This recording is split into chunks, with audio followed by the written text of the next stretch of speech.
에듀윌 유료 회원만의 남다른 서비스.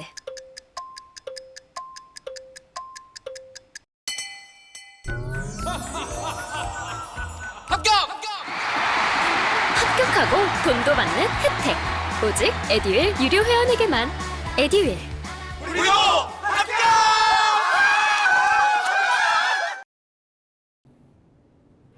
여러분 반갑습니다. 자, 이제 어느덧 2021년도도 마지막 12월 호까지 오게 됐습니다. 시간이 너무 진짜 너무 상투적인 표현이지만 쏜살같이 정말 흘러가는 것 같습니다. 그래서 올해 이제 마지막 호를 이제 시작을 해볼 텐데 감회가 남다르네요. 아무튼 여러분들도 이제 계속 준비하고 계신 것들이 있을 텐데 뭐 올해에 다 마무리가 안 된 것들 또 내년에도 그 희망은 계속 이어지는 거죠. 네, 그래서 또 올해 잘 마무리하시고 내년에 이 여러분들이 목표하셨던 바들이 다 잘 이루어질 수 있기를 희망해 봅니다. 다 잘 될 겁니다. 열심히 하면은 그것이 언젠가는 보상으로 돌아오는 것 같아요.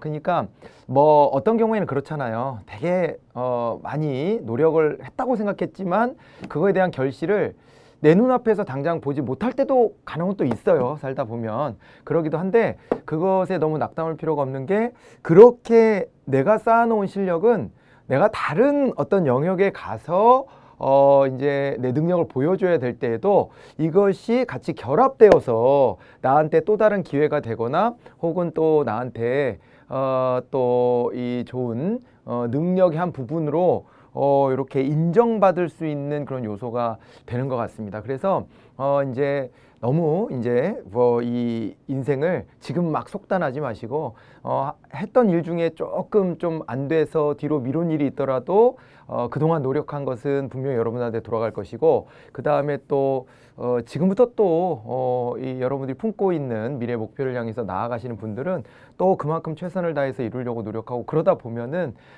이제 잘 또 풀리는 그 시점이 올 것이라고 생각합니다. 앞으로는 또 뭐 융합의 시대라고 하잖아요. 그래서 여러 가지 능력을 이렇게 쌓고 계신 뭐 시사상식까지도 이렇게 고생하면서 관심 갖고 있는 여러분들이 나중에 또 좋은 인재로서 또 각광받고 이렇게 될 거라고 생각합니다. 본인의 만족도 만족이지만 또 목표하신 것을 이루는데도 많이 도움이 될 거라고 생각을 합니다. 어쨌건 뭐 이런 뭐 두서없는 얘기였지만 뭐 전달하려고 했던 메시지는 좀 좀 이렇게 잘 됐겠죠. 네. 그래서 올해를 마무리하면서 소회를 살짝 좀 이렇게 정리해 보는데 너무 자기 반성만 하지도 마시고 또 너무 또 이제 근자감만 가지고 또 할 수는 없으니까 내가 차분히 이렇게 정산하면서 노력했던 것들 너무 서운해하지 말고 또 그 다음에 거기에 기반해서 내년의 계획도 잘 세우고 목표 꼭 이루려고 이렇게 또 접근하시고 이렇게 하셨으면 하는 응원의 말씀을 드리고자 했던 바입니다. 아무튼 이 12월 달을 맞아서 이제 그런 말씀 전해 보면서 그러면은 또 이제 준비된 내용을 또 우리는 또 해야 되잖아요. 이제 핫 이슈부터 한번 들어가 보도록 하겠습니다. 자, 이제 핫 이슈 커버 스토리로 한번 가보도록 할게요. 자, 이제 이번 달에 우리가 또 관심 있게 봐야 될 하나의 또 주제가 이 요소수 품귀 사태였었습니다. 그래서 뭐 또 이 현 정부에 대해서 조금 좀 긍정적으로 평가하시는 분들은 야, 이런 사태가 벌어졌지만 외국발 이 위기가 왔지만 이 부분을 그 현 정부가 또 조속히 빠른 시일 내에 잘 해결했어 라고 평가하더라고요. 그런데 또 현 정부의 비판적인 입장을 또 가진 분들은 이거를 왜 미리미리 예측을 못 해가지고 이런 난리가 나게 했느냐, 충분히 예측 가능한 상황 아니었느냐 라고 또 질타하는 목소리도 있습니다. 뭐 두 견해가 다 맞는 것 같아요. 일단은 위험을 초래하지 않았으면 더 베스트 했겠죠. 그런데 이제 위험한 상황이 좀 왔고 실제로도 완벽히 지금 뭐 다 해소됐다라고 할 수는 없는 상황이긴 한데 그래도 또 서둘러서 이 진화에 나서 가지고 그래서 또 생각보다는 되게 짧은 시일 내에 또 그 해결책을 강구한 것도 맞는 것 같아요. 자, 그런데 요소수 그런데 이 도대체 뭔데 그러냐 궁금하죠. 이 궁금한 걸 또 해결하러 가보도록 하겠습니다. 여기 보니까요, 경유 차량, 이 경유 차량 운행의 필수적인 물질이라는 거예요. 요소수가. 그런데 요소수가 지금 보니까 품귀 현상을 빚었다는 겁니다. 품귀 사태를 빚었는데요. 그래서 이제 한국 경제를 지탱하는 물류 산업에 마비될까 이제 우려가 된다, 이런 얘기가 있습니다. 요소수가 가만 보니까요, 이게 어떤 거냐면은 이거 뭐 비료 같은 거에서 연원한 거잖아. 요소니까. 그래가지고 이게 그런 식으로 이 요소수를 이제 뽑아내는데 이게 이제 석탄하고 관련이 있다는 거예요. 그리고 우리나라에서 이거를 기술이 안 돼서 못 만드는 것도 아니고, 이거는 이제 인건비 문제 때문에 중국에서 만드는 게 훨씬 더 싸니까 우리나라에서는 생산 안 하고 있는 거고, 전량을 이제 의존하고 있는데, 이게 이제 경유차에 필요한 이유는 이게 많은 오염물질이 나오잖아요, 경유차에. 그거를 이제 저감시키는 장치에 요소수가 들어가야 된다는 거예요.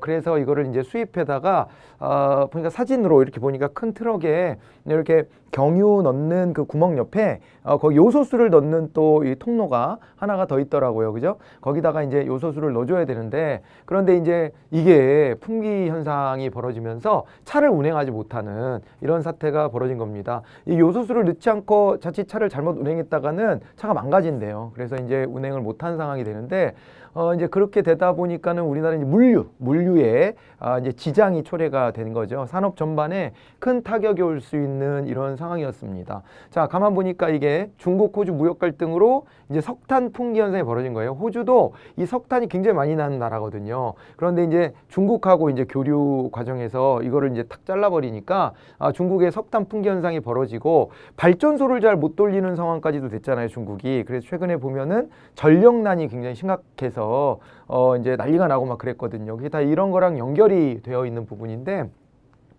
또 한편으로는 이제 이 석탄을 가지고 요소수도 만들고 해야 되는데, 이제 그 부분도 이제 타격을 입은 거예요. 그리고 이제 그러다 보니까 중국 입장에서도 자국 내 요소수 수급을 맞추려고 먼저 우선순위를 정했을 거 아닙니까? 그러다 보니까 우리나라로 중국 입장에 수출하는 거, 우리가 수입하는 거, 이것이 이제 부족해진 상황이라고 보시면 되겠습니다. 이게 보면 이제 우리나라는 요소수 원료인 산업용 요소의 97%를 중국에 의존하고 있어서 사태가 악화됐다, 이렇게 되어 있습니다.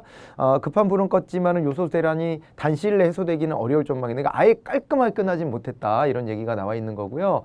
자, 이제 과거 중국의 사드 경제 보복 때처럼 언제든 경제 한번 흔들릴 수 있다. 이 얘기는 이제 어떤 거냐면요, 우리가 한번 놀랐던 적 있잖아요. 자라보고 놀란 가슴 소뚜껑 보고도 놀란다, 이런 말 있는 것처럼 우리가 이제 뭐냐면은 이게 지금 미국이 이 사드 배치를 우리나라에 하기를 원했고, 그걸 우리가 받아들였잖아요. 받아들이면서 사드 배치가 이제 이제 성주, 경북 성주에 사드 배치가 되었는데, 그 사드 배치가 되니까 중국이 굉장히 불편한 거예요. 중국이 미국을 향해서 이제 배치해 놓은 요 대륙간 탄도미사일을 무력화하기 위한 요 방어용 미사일이 사드고, 그렇기 때문에 이제 중국 입장에서는 이게 매우 불편하고 우리나라한테도 좀 원망스러운 이런 마음이 들었던 거죠. 그들의 입장에서 보자면. 근데 그걸 가지고 우리나라에 막 뭐라고 할 수는 없고, 대놓고 할 수는 없잖아요. 그럼 미국한테 뭐라고 하는 격이고, 그 다음에 또 한편으로는 우리나라의 내정에 간섭을 하는 거예요. 우리나라가 이걸 하든 말든 우리나라 안에서는 또 논란이 벌어져 가지고 크게 논란이 빚어지고 찬반 갈등도 크게 또 폭발했지만, 그건 우리 내부의 사정이고, 우리가 저걸 설치하는 걸 찬성할 거냐 반대할 거냐 우리나라 내부의 사정이고, 중국이 그걸 가지고 왈가왈부하는 것은 위험한 일이거든요. 그러니까 공식적으로는 그거를 이제 말하지 못하면서도 뒤로는 이제 경제보복에 들어서는 거죠. 경제보복에 들어서서 한한령 뭐 이런 거, 우리나라의 문화 콘텐츠도 이제 누리지 못하게 하고, 그 다음에 또 이제 우리나라로 여행 가는 거 이것도 못하게 하고, 이렇게 이제 차단했던 기억이 선명합니다. 그리고 그 사드가 배치된 데가 경북 성주군에, 거기에 이제 롯데가 운영하던 골프장이었어요. 그 부지를 요 사드 부지로 바꿨거든요. 그렇게 이제 수용을 해서 했는데, 그러자 이제 이 부지를 대준 롯데, 니네 가만 안 두겠어. 그런 마음을 먹었던 거죠. 그래가지고 중국에 진출해 있는 롯데마트 같은 데를요, 뭐 수시로 나와가지고 뭐 이제 단속을 하는 거예요. 식품 위생 상태가 좋은가? 소방은 어떻게 잘 뭐 돼 있어? 야, 여기다 물건 싸면 안 되지 않아? 뭐 이렇게 계속 이제 제재하고 과태료 매기고 이런 것들을 중국 정부가 해가지고 결국에는 또 그 앞에서 시위도 벌어지고 해가지고 롯데마트가 철수하는 일이 있었잖아요. 이제 이런 것들이 있었고 우리가 그때 놀랐던 거예요. 그래서 중국이 우리하고의 이제 경제적 의존도가 굉장히 높습니다. 중국도 타격은 있는 거예요. 그렇지만은 중국도 타격은 있지만 중국 입장에서는 중국 경제가 워낙 거대하니까, 그러니까 우리나라 말고도 다른 그 관계들도 덩어리들이 커요. 그러니까 우리나라 관계를 좀 이렇게 소원하게 해서 중국 경제 타격이 오더라도 그 영향력이 우리가 중국으로 인해서 받는 영향력보다는 작은 거죠. 그러니까 우리는 타격이 매우 큰 거예요. 가장 최대 교역국이 중국이 돼 있잖아요, 이제. 그러다 보니까 우리도 굉장히 소가리를 많이 했었다, 이렇게 볼 수 있습니다. 아니, 미국이 또 원하는데 동맹이라고 하면서 저걸 원하고 아주, 그러니까 이게 새우등 터진 거죠. 그러니까 미중 갈등 속에서 이 새우등이 터진 겁니다. 우리도 겉으로는 정부가 이거 중국을 견제하는 미사일을 우리가 받아들여서 이렇게 말할 수 없잖아요. 그 중국하고 관계 완전 다 깨자는 얘기밖에 더 돼요. 그러니까 우리도 뭐라 그랬냐면 북핵을 막기 위한 무기로 배치한 거다, 이런 식으로 이제 막 둘러대고 그렇게 했지만 선수들끼리 그 내막을 뭐 모르겠습니까? 이제 그러다 보니까 우리도 소가리를 좀 하고 중국은 우리한테 서운해하고 뭐 이런 상황이고, 미국은 또 우리한테 좀 고마워하고 이런 이제 상황이었죠. 아무튼 이제 그것 까먹었을까봐 다시 한번 좀 말씀드리고, 그런 일이 있었고, 그때 이렇게 경제적인 문제가, 야, 이게 안보, 우리의 어떻게 보면 경제 안보에는 또 여러 가지 종류가 있습니다. 우리가 또 군사 안보만을 딱 떠올릴 것이 아니고 이런 경제 안보가 앞으로는 더 큰 이슈가 될 거예요. 지금은요, 서로 무기가 굉장히 발달돼 있기 때문에 함부로 군사 옵션을 행사하기는 어려워요. 우리도 군비 증강을 굉장히 많이 하지 않습니까? 그래서 뭐 국방력이 뭐 세계 메디 뭐 이런 거 나오잖아요, 매번. 그런데 우리가 국방력을 이렇게 키우는 것은 어떤 거예요? 보여주기예요. 내 몸에 삥 둘러서 용문신 딱 하는 겁니다. 용문신. 그 여차하면은 내 우통 까는 거지. 우통 까고 막 대가리 보여주는 거예요. 나 이런 사람이야. 이렇게 보여주면 상대방이 저거 함부로 건들면 안 되겠네, 이렇게 되는 거 아니에요? 그것까지의 용도가 되지, 실제로 뭐 전쟁을 펼친다면 다 죽는 거예요, 정말.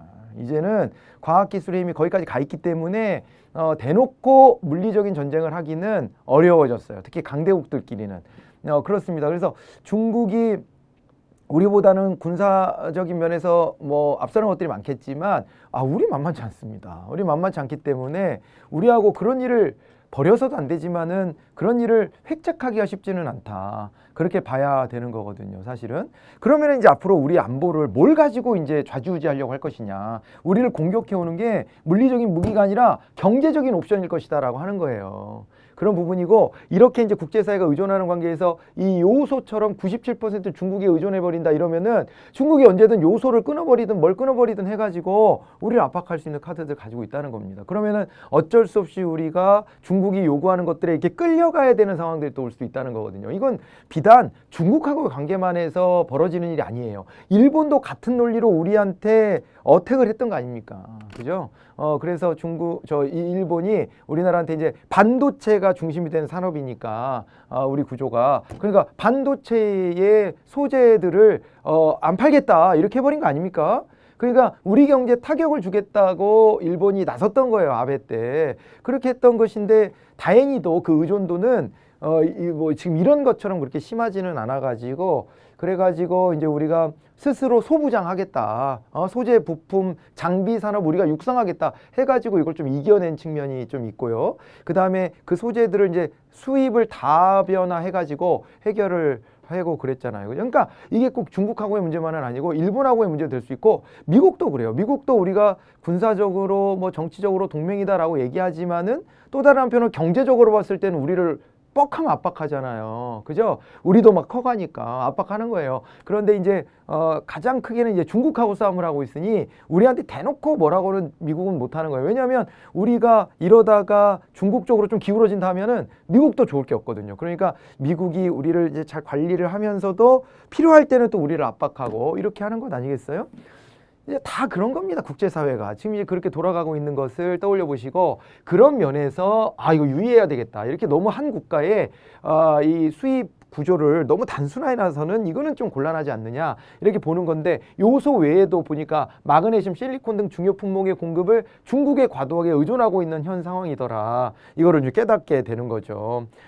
그래서 최근에 이제 정부가 발표한 것은 6개월치, 이런 이제 중요한 소재 같은 것들은 6개월치만큼은 확보해 놓겠다라고 이제 발표를 했어요. 그래서 이제 이거를 전문 용어로 보면 가외성이라고 합니다.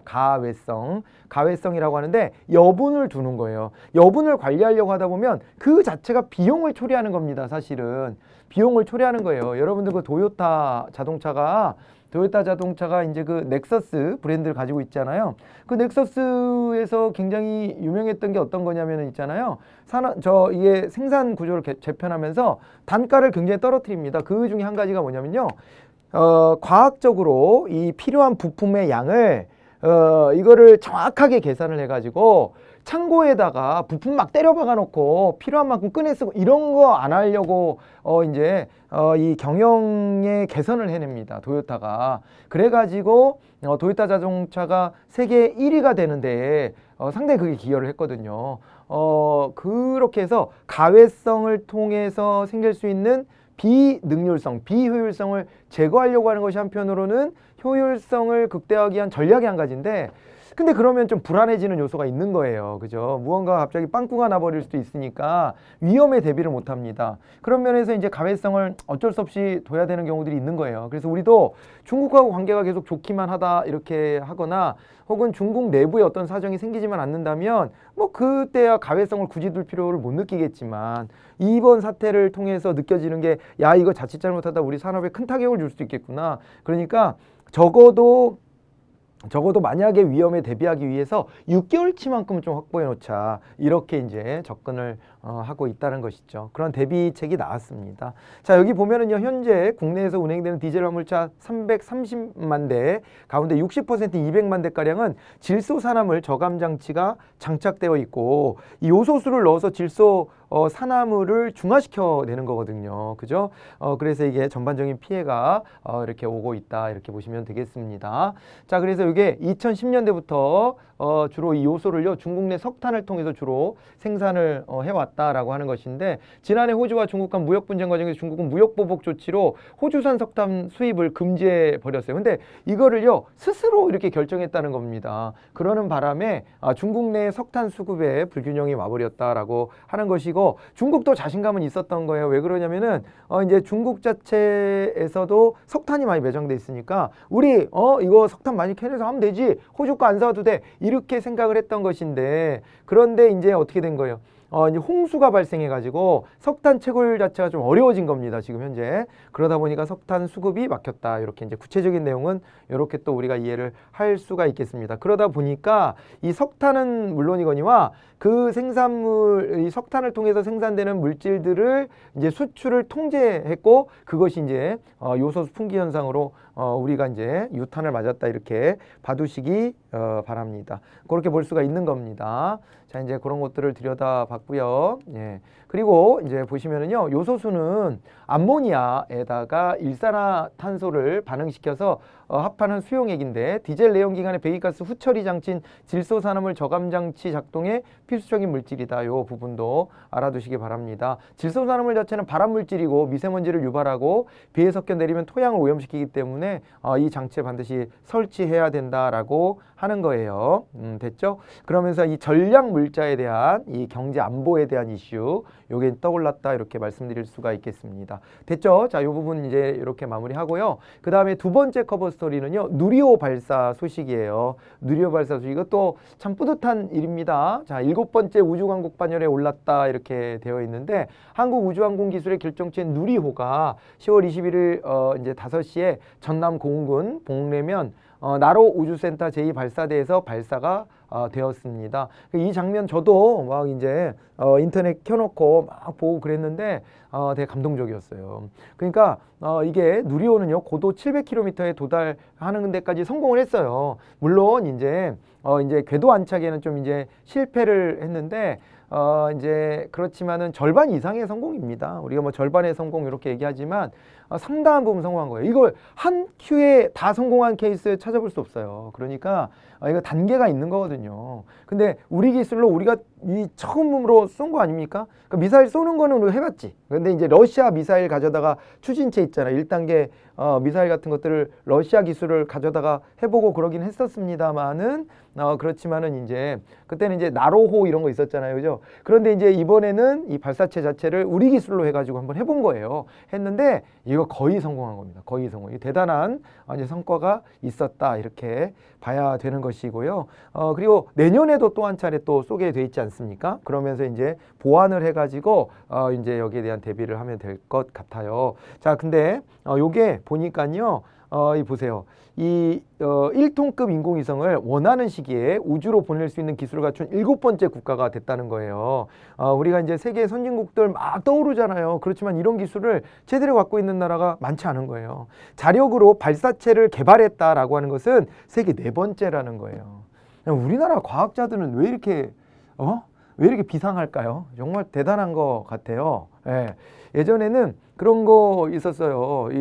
느낌이 저는 이제 문과돌이니까 문과가 그래도 문과가 세상에 큰 구조적인 거는 또 이렇게 문과생들이 담당하는 거 아니야? 이런 생각도 했었는데 전혀 아닌 것 같기도 해요.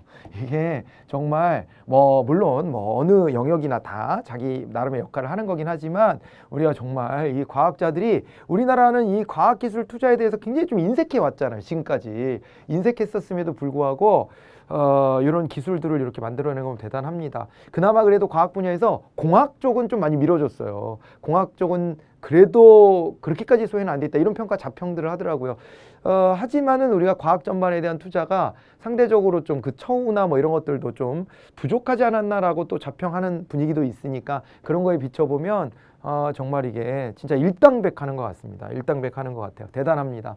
자, 그래서 이제 7번째 우주광국 반열에 올랐다는 이런 좋은 소식 또 이제 이렇게 있는 거예요. 자, 그리고 이제 구체적으로 보면 우리나라가 이번에 추진체를 여러 개 결합하는 클러스터링 기술을 확보했다는 것도 아주 큰 의미가 있다. 이렇게 이제 나와 있고요. 이 기술은 엔진을 다발로 묶어서 균일한 추진력을 내면 하나의 엔진처럼 움직이는 고난도 기술이라고 합니다.